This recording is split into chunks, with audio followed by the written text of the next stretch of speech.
Grinders. Welcome to RotoGrinders Today. I'm Jordan Cooper, a.k.a. BlenderHD, BlenderHD. You're going to follow me on Twitter. And it's Tuesday, April 2nd. We'll be taking a look at tonight's 8-game NHL DFS slate. But we got tons of stuff here at RotoGrinders. Even if you're not playing NHL, you could obviously simply just bet the props in NHL. We got projections for that. We got baseball going on. Well, the Grinders Live will be on later today, and crunch time for all of your baseball needs. Although, stick around to the end.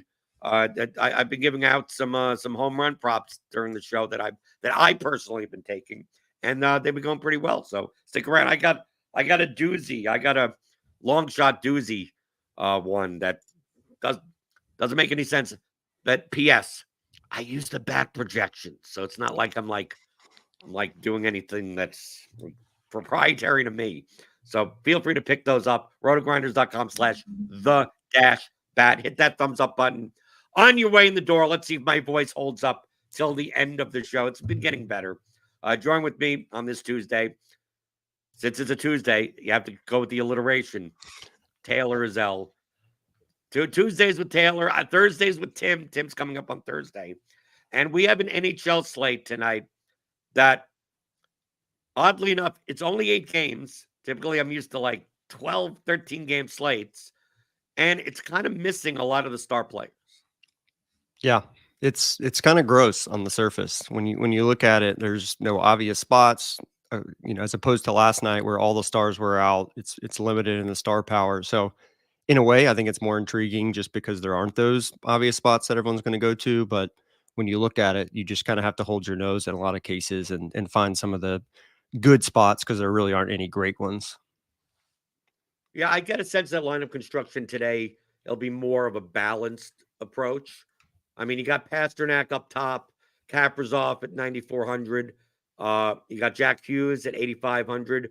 From a price consideration standpoint, like, I'm not necessarily sure if any, like, there's maybe 3 or 4 teams that may get a little bit outsized ownership, but nothing like out insane.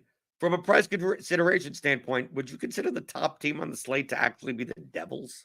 Yeah, I do. And I mean, unfortunately, I think that's going to be the consensus. But as I was researching last night, they stand out as sort of the, solid floor, decent ceiling. And I think you kind of nailed it where tonight seems like one of those nights where you don't need the 200-point score to take down a GPP. I mean, I think we're looking at one of those nights where if you have a line get, 2 goals or 3 goals, like that might be enough. Whereas on another slate, when you've got all the studs, you're going to need 3, 4, 5 points.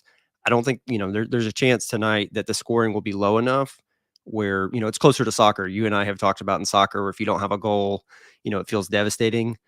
I don't think it's going to be quite to that degree, but I think scoring could be lower than usual on a slate like this. And Right, yes, it'd be the type of thing where there's no 3-point bonus for anyone on the slate. And if you see early that the Devils line 1 scored, and no one really has a shot bonus, and they all have like 15-ish. It's like, well, I mean, you could go later and you probably could find 9 lines that have that, right? Like on the slate. So it may not be as big of a deal if there's no outsized performer. The thing about the Devils now that I like, and I've been playing the Devils on previous slates and doing well, is that their lines aren't mixed up anymore. Like they used to be all over the place. Now it's kind of oddly enough, the odd man out is typically Jack Hughes. Like he plays on the power play, but he's on line 2 with Hall and Holtz. I mean, the straightforward approach is just to play the power play 1, line 1 correlation of Nico, Meyer, Bratt, Luke Hughes, and dude, there are constructions where you can even get Jack Hughes in that lineup and get all 5 of them, depending on where you go else in the rest of your lineup. Is that like basically the way to go? I don't really see. I mean, could you take a shot on a one-off like Mercer, Palat? Could you play a line 2 that may be slightly lower owned than line 1? Sure. But to me, if the Devils get a ceiling result, it's I mean, pretty much 4 guys. Yeah. And I think what's nice, I mean, you mentioned Hughes is the, the odd man out, which is true. However, if they get there, he's probably involved. And so I view the top line and Hughes as sort of interchangeable, where you can play 2 out of the 4, 3 out of the 4, or all 4. Yeah, that you've got the even strength correlation with the top line. That's great. But I think Hughes is right there with him. And he's the most expensive, but he's also the most likely to, have 8 shots and, blow open the slate. So, and then you've got Luke Hughes, who I've He kind of doesn't ripped do on him. anything unless he does something. Well, so I've ripped on him most of the year. And then lately, I mentioned this in the slate summary coming up, but he has been shooting the puck more. No, it's a pretty small sample size. It's been like 4 or 5 games, but I think he's had 6 shots twice during that span, which I haven't looked, but I would imagine he probably had that, twice the whole season coming up until this point. So that's promising. I still think that he's going to get there from assists rather than, shots or block shots. But I think unlike the past where it's like you have to have 2 assists for him to pay off, if he's going to get 3 or 4 shots and an assist at 3.6K, I think he's more feasible than he has been when he was getting, a shot or 2 a night.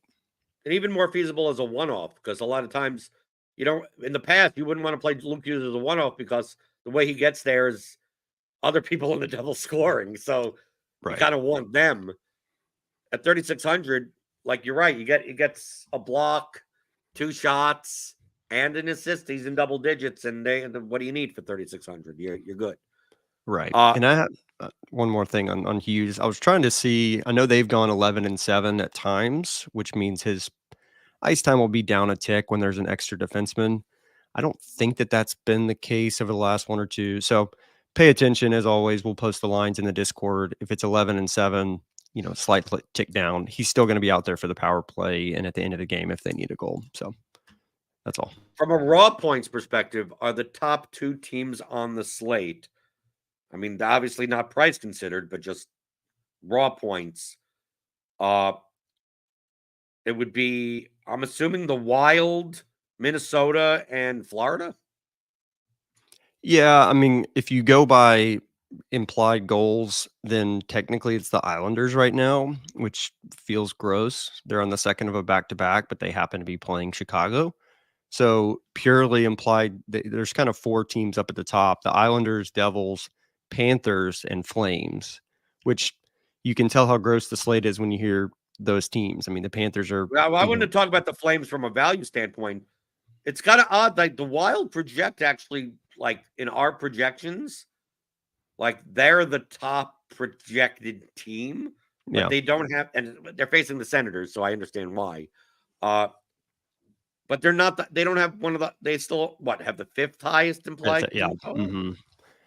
Yeah, I think the rationale is probably that their first line is going to generate a good bit of their production. Unlike some of these other teams like the Flames and Panthers and Islanders to an extent, they've kind of loaded up their top line. So as a percentage of their goals, Minnesota one is probably higher than some of these other teams. Maybe not New Jersey anymore, but the Islanders have spread out their line, so they're a mess. The Panthers can always spread things out. So yes, even though their implied team total isn't quite as high, I think Minnesota one projects about as well as any line. Can you tell me a little bit about someone on the Wild? Because remember, I only play Tuesdays and Thursdays, so sometimes I miss out on rotations or new players being out. What is a Declan Chisholm? Yeah, so he's kind of one of those specialist types. I mean, you can see he's on the 3rd pair, so he's not going to play a ton. I mean, Luke Hughes isn't the worst comparison as far as fantasy. I'm not saying like skill set wise they're identical, but he's fine. If you're playing the top line, then you can absolutely play him. I don't think he's a must have by any means. I mean, looking at his game logs, he's been playing 16, 17, 18 minutes a night, which isn't great for a defenseman. He doesn't shoot a ton. He blocks more shots than somebody like Luke Hughes, but he doesn't have nearly as many points. So I would classify him as fine. If you want to play him, great. I don't think that he's going to burn you. I don't see a world where he has like the 3-point bonus from assists. I think his ceiling is probably 2 assists and, 3 shots and a block or 2, which, I mean, at 3K is fine, but that's probably his ceiling. Now, the Wild, obviously, if you play line one, which is fully power play correlated with Boldy, Kaprizov, and Eriksson Ek, very expensive combination. There's value to be had. I mean, on a slate where it's quite possible no team scores more than 5 goals, right? When no line scores more than two goals. I mean, if line one does it, I mean, there's value in raw points on a slate like this. Are you more inclined to just pay for the Wild, or are you more willing to take a shot on something like the Panthers, who are, obviously cheaper, other than the fact that good luck finding, you have line one, Barkov, Tarasenko, and Reinhardt. I think Tarasenko, maybe popular in cash games. And you have a very similar type of guy as Evan Rodriguez in line two. It feels like there's line one and line two are both viable, right? Hard to separate the two. And then you got like multiple defenders of like, well, you can play Brandon Montour, but you could also play Aaron Ekblad. You can play Gustav Forsling. He ends up with an assist. I mean, yeah, I always get them wrong. But I'm much more likely to let the field try to guess if the ownership's going to go there, and then just grab the. If the Wild do well, it's going to be these guys. If the Devils do well, it's going to be these guys. Yeah. I mean, we could talk about the Islanders also. I think they have a little bit of a lower ceiling in this matchup against the Blackhawks. It's a good matchup, but I don't consider this to be the most offensive, attack-minded of games. Right. The Islanders are cheaper, but I mean, Barzal's now playing on line 3. You got, Dobson's priced up to 6,600.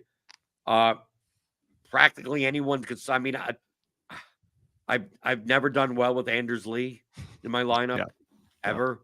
So, like, are you more willing? If the question was asked, it's like, would you rather build a lineup that's barbelled with the Wild and take line one, or go balanced and try to find the Panthers or Islanders goal? I know I'm kind of leading you in what I would rather do. Yeah. Unless you have a more hockey-specific take on the Panthers and Islanders where it kind of stands out that I'd much rather play this than that. No, I mean, I lean towards the direction that you are as well, and a lot of it comes down to correlation and the matchup. I mean, this Islanders Blackhawks game feels like one that's going to end up like 3-1, 3-2. I mean, it's not going to get off the rails like the Wild game could. I mean, the Senators have the ability to score, so there's absolutely a chance that they push the Wild, and that ends up a the Panthers are playing the Canadians. Yeah, why are we attacking the Canadians? We always can attack the Canadian power play, horrible penalty kill. Why not? They especially at home. I mean, they're not good. Don't get me wrong, but I think their goalies have proven that they can steal games. Montembeault is very capable. Now, once again, I mean the Panthers have a 3.7 implied team total, so it's not like they're not expected to score. Once again, it's nailing down exactly who that's going to be. I'm not sure, what we show right there is sort of the top line in power play. I think they've been mixing it up. I'm not sure. I've seen Tarasenko on the third line. I've seen him on the first line. They're likely to change that up in the game if things don't go well, which is not what you want from a fantasy perspective. Whereas, going back to the Wild, they're going to stick with that top line. I mean, worst case, Zuccarello swaps on there for a shift or two. But I mean, in reality, that top line is going to stay that top line. Whereas with Florida, I mean, the Islanders lines are just a disaster. I mean, on paper, they should project extremely well, but, due to the lack of correlation, not as interested in them. But I mean, that's the case. I mean, you look, there are almost no spots tonight where you're going to feel great about it. I mean, that's just the reality. Is some of these, like I said, you got to hold your nose and say, what's the best scenario here? Another spot that I never feel great with is when the Calgary Flames are chalky. Yep. They're at home against the Ducks, so obviously a great matchup. The problem I have with the Flames is it seems like no one plays outsized minutes, right? They kind of mix it up between the top 3 lines. choosing whether or not, if you choose Uyghur, that means Rasmus Anderson has 20 points. And if you choose Anderson, that means Mackenzie Uyghur has 20 points.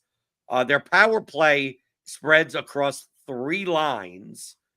So, like line 1, only Huberdeau plays on the first power play, but their power play 2 unit actually does play like a decent amount. It's not like an 80-20, 70-30. It's more like 60-40. Kadri obviously has the highest ceiling out of all the players, but I'm typically he's been not priced up though. enthused. Yeah. Yeah, he's priced up to 6,700, and I'm not always enthused about playing Kuzmenko, who has absolutely no floor, and Pasil, who has absolutely no ceiling. Right. And then Sharangovich is now on line 3.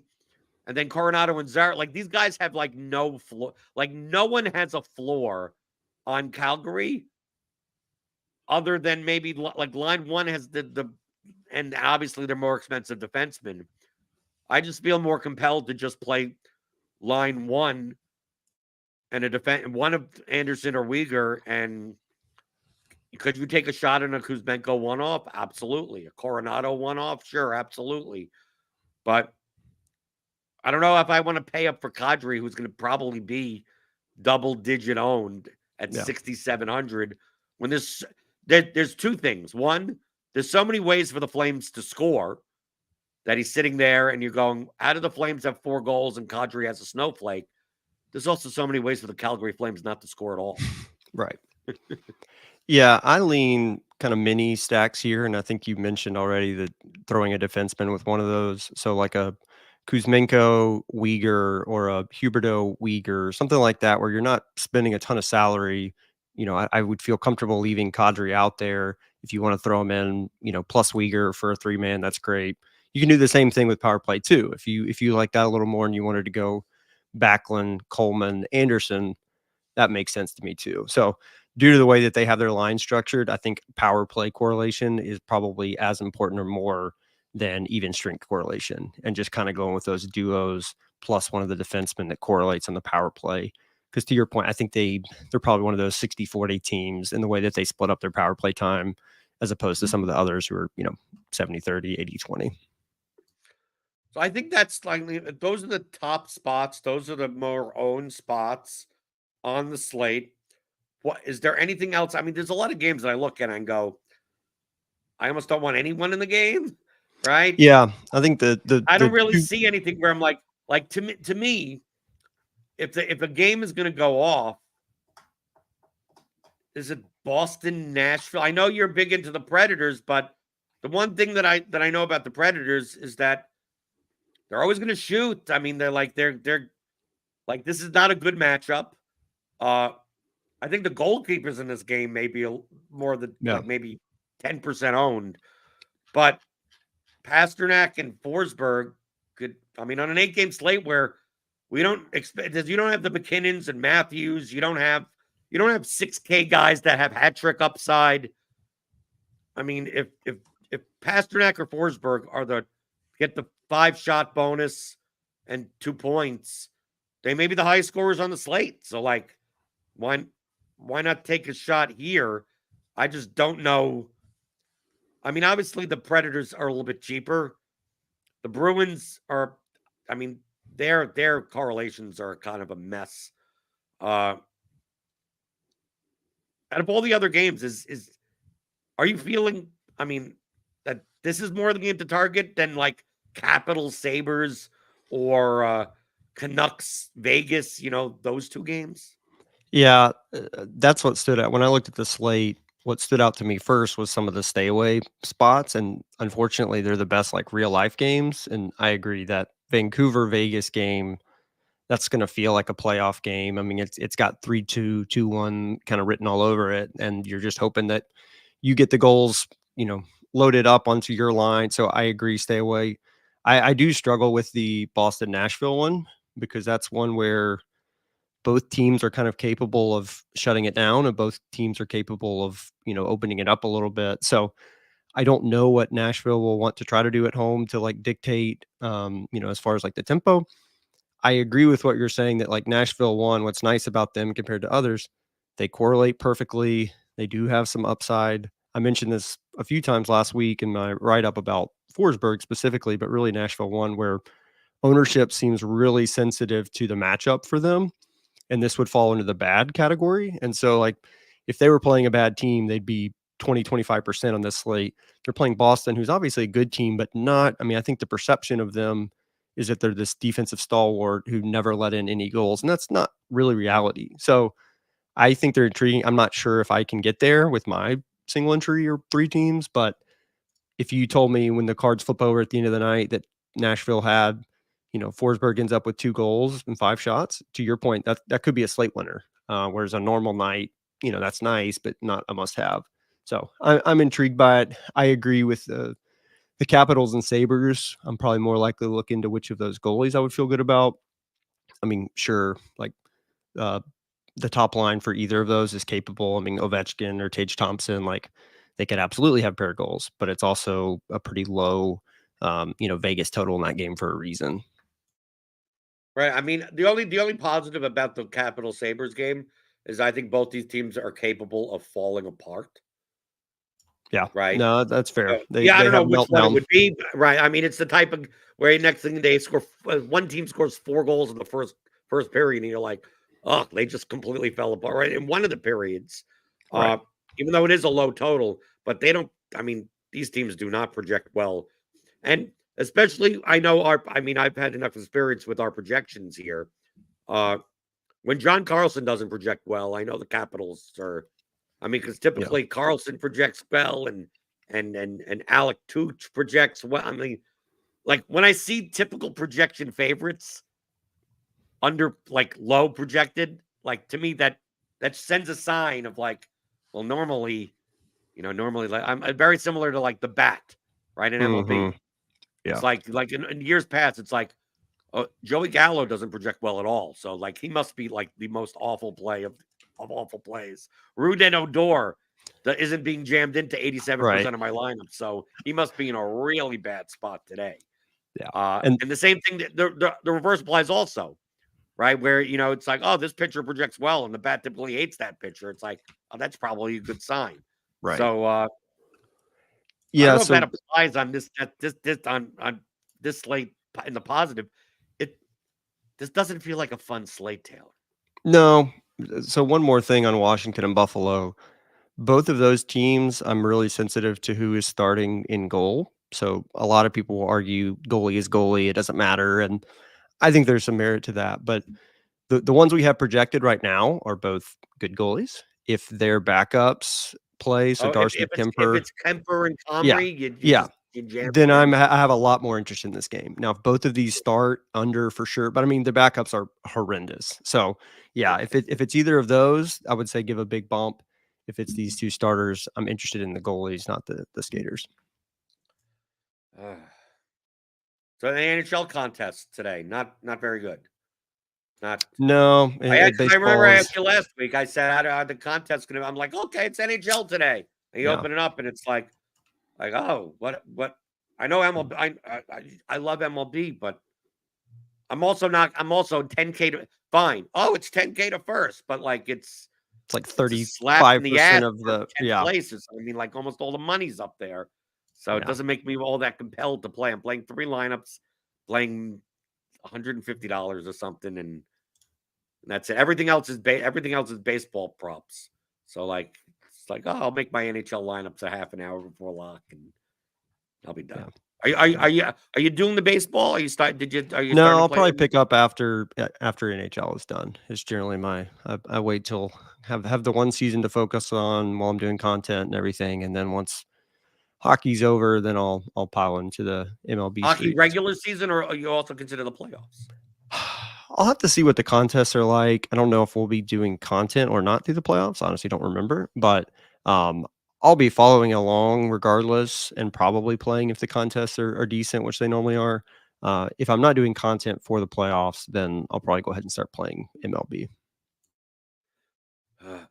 I've been very well MLB props wise, Yeah, very well. Yesterday, the home run props came through.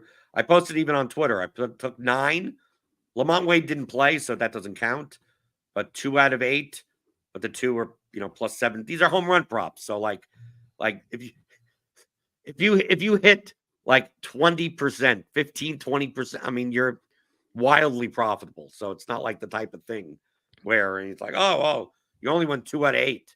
Like if you bet like whatever your unit size, 2 out of 8, you were up like 9 units yesterday. So like that is the whole point of home run props. You shouldn't be betting $500 on these things, even if you could even get it down. Yeah. So I promised earlier. This is what I the non-weird one. These two are both in the same game. Okay, so I have Jazz Chisholm +600 for the Marlins. Okay, and then the other one is the weird one, and it's against Luzardo. It's on the Angels. Logan O'Hop +750. I'm gonna be He's the honest. catcher. I have He's the not catcher. heard. I think he Yeah, batted I have not, like I said, I've not been engaged for the last few days, and I don't remember him from last year, so no idea who that right. is. Well, and remember, this is more of an advertisement for the bat projections than for it's Blender's takes. It's like, no, there's no takes. I just look at the numbers and look at the lines, and this is off, and this has like, well, what's the let me take a look. The edge on that bet as of right now is a little over 8%. Right? No, that's hit. Oh, hold on. No, a little less than 13%. Right? 12.89% +750 on FanDuel. So if you want to take a shot, use one of your bonus bets if you're on FanDuel. If you want to come along for the ride. Do I So feel real all that quick, confident of Logan O'Hop? No. But I also don't feel but that's confident why it's with the priced the way it Flames in is. my lineup either. So it's So the same thing. so Moneyball just posted in the Discord. Jordan Greenway won't play, which normally would not be that impactful. However, he's been on power play 1 lately, so my guess is maybe Dylan Cousins would hop up into that spot. If not Cousins, Skinner. maybe Jeff Skinner. Those would probably be the most likely candidates. So he posted Benson to power play 1 in oh, yesterday's practice. okay. So That is that makes interesting him because previously Benson was not even on the second power play unit. So I love it when teams do that. They didn't think you were worthy of even 2,900. Is that going to be the Yeah, once value again, play? if Kemper is in that, then I have tremendous amount of interest. If it's Lindgren, I still have some with that value, but It's 2,900. What could go wrong? Yeah, exactly. What could go wrong with Zach Benson chalk? He's burned me multiple times. I bet you I've played him 3 times all year, and I think he had a donut in 2 of 3 of those. He's the poor man's Jamie Benn. Very poor man's, because Jamie Benn has been a rich man. If you have been playing him, you are a rich man, because that guy has been remarkably I'm just talking good. about I view these guys as like, it's the winger from the third line that does nothing and gets power play time. Yeah. So maybe he could score a goal or two, but a lot of times he sits there with nothing. That's right? fair. You just go, how did this guy play 16 minutes and not do anything? Right? Yep. Okay, so Taylor, you have the slate summary coming out for premium members later today with the expert survey. You could get a premium membership here by clicking on the link in the description. We have a deal right now. 6 months of combo premium. You get all the sports. You get everything. All you can eat. All the projections. All lineup HU. Sim Labs. You get access to all of our tools. A lot of other places, they make you pay extra for these little things. It's like, no, it's all in one package. You get in the 6-month combo premium, $250 off. That's a big price tag right off. You could use all of our projections. You can download everything that you want on our site. So if you have your own process, you have Excel, we have all the data here for you to use. So click on that link in the description. If you want to try us out for 3 days, $19.99. So if you want to play tonight's NHL slate, MLB slate, NBA slate, right, for the next 3 days, golf is coming up. You have obviously all the props and pick'em stuff. So if you're going to be on Prize Picks, Underdog, all the sports books, you can use everything here for $20 for 3 days, right? That's less than the amount of money I have on Logan O'Hoppe to hit a home run, right? Because I have $25 on the home run prop. But Taylor, anything else that's coming out for premium members? No, I think that's it. I think I'm gonna get out early today. Yesterday, the slate summary was late because I thought I had submitted it and I didn't. So it should be out nice and early today. Expert survey. So yeah. So I hope if you join the DraftKings contests, if you don't take first place, you might as well just not even bother playing, right? 10K to first, right? It's like Glengarry, Glen Ross. I always say that these types of contests are like, first place gets a brand new Cadillac. Second place, set of steak knives. Third place, you're fired, right? Yep. Like it's always I get a set of steak knives. You come in fourth place in these types of contests. It's like I lost by 1.8 points, and that was a difference of like $9,900. And it's like, what kind of stupid payout structures are these? Yep. But I would also be upset if they had like 5K to first, if they had a balance. Like, I'm kind of okay with it if the prize pools are going to be that Don't small get me in general. started on that, Taylor. I complained about it. This was like 3 years ago. I complained about those types of payout structures. They finally listened to me on a Friday in baseball like 3 years ago. They said, okay, flatter payout structure. It's going to be 20K to first instead of 50K to first. And I'm like, okay, finally, I could enter more lineups. I could play this. And of course, that's the day I win first place. Yep. No, that's how I won. I won one of the top shelves earlier in the year, which was the 333. And yeah, it was the night where it was, 10 instead of 15 or 20. And it's like, yeah, that's inevitably what's going to happen. But I view it differently when the top prize, like baseball and others that have huge prize pools, I think those should be spread out. I'm spoiled where like it doesn't move the needle too much for me. It doesn't get my blood flowing if the top prize or whatever. So I'm enough of a degenerate that I need the blood flowing. I don't care about blood flowing. Hey, that's why I do it. I just don't like losing 90% on slates too often. I mean, like, it just becomes like I don't like the downward graph of come on, please, ding. Well, that's what the props are for. The props are for slowly, keeping the bankroll alive, grinding away, and then you've got, the GPPs and stuff to hopefully hit the big ones. Right, but I mean, just in between the big ones, it's just you're sitting there going, just right? People think of like, what are you doing wrong? It's like you're not doing anything wrong. Right. I saw a post on Reddit yesterday. I go there, I just lurk, right? Because I see the stupid. The person posted that he's playing. What is he doing wrong in DFS? He's playing GPPs. He hasn't cashed. I'm assuming like one lineup. Haven't cashed in 3 days. 3 days. 3 days. No, and then I looked and I go, the contest pays 25% of the field. It pays 25% of the field. It doesn't pay 75% of the field, which means on average, all things being equal, you should only expect to cash once every 4 days. Right. Yep. Like that's the expectation. If you do anything more than that, that's an aberration. And that's cash. I mean, I'm not even saying that should even be your goal. Your goal is to win first place and catch less often. But I'm not even going by that. But just simple mathematics. Math is hard. People are like, I haven't cashed in GPPs and I haven't hit a home run prop in 4 days. It's like, but they're like plus 800s. Like you hit one a week and you're profitable, right? So like it's people just assume it's like, oh, I got a 12% edge. That means it has to happen. No, it just happens. It just happens 12% more often than the price that they're giving you.